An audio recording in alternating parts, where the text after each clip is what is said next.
Estamos começando mais um programa Ponto de Vista. O entrevistado de hoje é o Dr. Edson de Oliveira. Ele é advogado, professor universitário da Universidade Federal do Amazonas e vai falar um pouquinho sobre exame de ordem, a sua constitucionalidade, vai fazer uma crítica quanto àquela ação que pediu a inconstitucionalidade do exame de ordem. Também vai falar dessa nova situação dos concursos públicos da União que foram suspensos em virtude da medida governamental em arrochar os gastos públicos. Também falará sobre a situação da importância do advogado na atuação dos processos e a sua essencialidade. E ao final do nosso programa, teremos a música de Pedro César Ribeiro. Programa Ponto de Vista começando agora. Pode entrar, que aqui você é bem-vindo.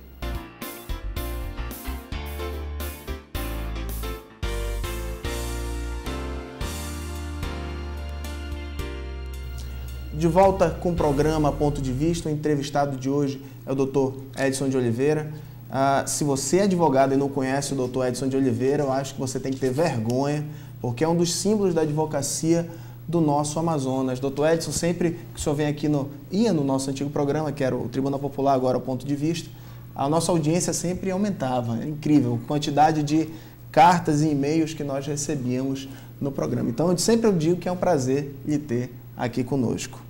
E, doutor Edson, vamos falar um pouquinho de exame de ordem. Saiu uma decisão, primeiro, da terceira região, dizendo que o exame de ordem era inconstitucional. Depois, essa decisão caiu por terra, o Supremo derrubou. Qual o seu posicionamento sobre essas decisões de exame de ordem? É inconstitucional ou é constitucional? Eu tenho meu posicionamento próprio, mas o programa não é comigo, é com o senhor. O que é que o senhor acha disso? Essa questão da constitucionalidade do exame de ordem é um tema já há muito tempo discutido. Quando eu hoje não estou no Conselho Federal da Ordem de Advogados, mas eu já servi em duas gestões no Conselho Federal. E lá no Conselho Federal nós mantemos, inclusive, advogados junto ao Congresso Nacional para que nos informe das iniciativas legislativas visando a desconstruir ou a criar normas que eventualmente revogasse a lei que determina o exame de ordem. Então, essa questão da inconstitucionalidade do exame de ordem, ela já vem sendo arguída há muito tempo e eu, pessoalmente, entendo que foi uma medida extremamente necessária. Como advogado, nós todos que militamos, você e eu que já milito há algum tempo, a gente sabe que, infelizmente, as nossas faculdades, e eu sou professor da Federal de Direito, eu posso falar isso de cátedra, nós temos a época em que eu me formei em Direito, nós tínhamos uma só faculdade, hoje nós temos 11 faculdades em Manaus.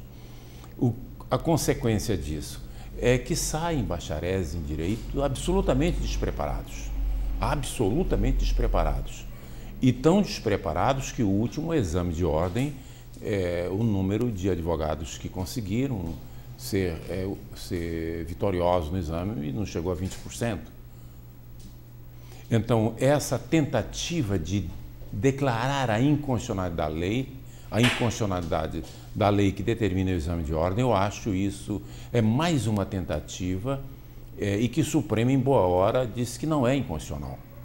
É como o argumento de fundo é o seguinte: eu direito ao trabalho, eu sou um trabalhador e eu preciso trabalhar, eu terminei a faculdade e tenho que trabalhar. Não é bem assim. Veja, eu não posso chegar no hospital e dizer, olha, eu quero trabalhar e eu vou operar esse cidadão. O senhor é médico, o senhor é formado? Não, não sou médico, mas eu quero operar. É um trabalho, o exercício da medicina, então me deixa operar. A mesma coisa ocorre com a advocacia. Eu, para exercer a advocacia, eu careço de um preparo técnico que a própria corporação afere se eu estou ou não habilitado através do exame de ordem. Então, eu acho que o exame de ordem é indispensável. Tanto isto é verdade que a medicina está querendo fazer o exame, criaram a contabilidade também. E as outras corporações querem também criar um meio para melhor colocar no mercado pessoas preparadas. Até porque, principalmente no direito, existe uma situação completamente diferente, que a faculdade ela não forma advogado, ela forma um bacharel em direito. Exatamente. Então, assim como para a pessoa não há uma hierarquia entre magistrado, Ministério Público e advogado, para a pessoa ser um magistrado tem que passar por um concurso público, exatamente. O exame de ordem. Esse é o raciocínio que o Conselho Federal, que a gente sustenta, né? A advocacia é semelhante à magistratura, semelhante à promotoria, né? Então, para você ser um promotor de justiça, você tem que ser aprovado em um concurso. Para ser advogado, também é necessário que seja submetido a um exame. Um exame de proficiência. Um exame de proficiência, exatamente. Falando um pouquinho, nós estamos vivendo uma fase completamente nova, aqui, fugindo até um pouquinho da minha pauta, no direito do Amazonas, em que no Tribunal de Justiça temos um desembargador, um presidente que veio do Quinto Constitucional, que é o Dr. João Simões, e no TRT, que é na Justiça do Trabalho, também temos uma desembargadora federal, que veio oriunda do Quinto Constitucional. O que é que o senhor acha dessa situação? Veja, o que eu entendo, há até no próprio Conselho Federal uma corrente que advoga a tese segundo a qual nós deveríamos sair do Quinto Constitucional. Os advogados não é necessária a presença do advogado. Eu, pessoalmente, acho que é indispensável, porque a visão do advogado é diferente da visão do juiz. Isso eu falo porque milito nesta profissão há mais de 40 anos.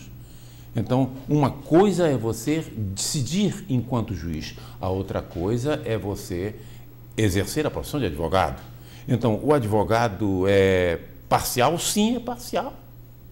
Ele é parcial na medida em que ele vai lutar por aquele cliente usando de todos os recursos que a lei lhe faculta. Então, ele tem que se envolver emocional e parcialmente com aquela causa, diferente do juiz.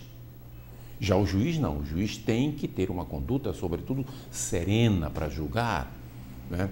Então, são situações diferentes. E é bom que um advogado que já militou, que já exerceu a advocacia, que já sofreu no exercício da advocacia, vá lá e leve essa experiência para a magistratura. Eu acho assim importante o Quinto Constitucional, desde que o advogado não se esqueça, porque muitos há que se esquecem das suas origens e querem muitas vezes ser mais realista do que o rei. Mas o advogado, quando ele não se esquece da sua origem da advocacia, ele sim oxigena o judiciário. Eu acho importante isso. Ok, vou fazer agora um pequeno intervalo e voltamos já já com o programa Ponto de Vista.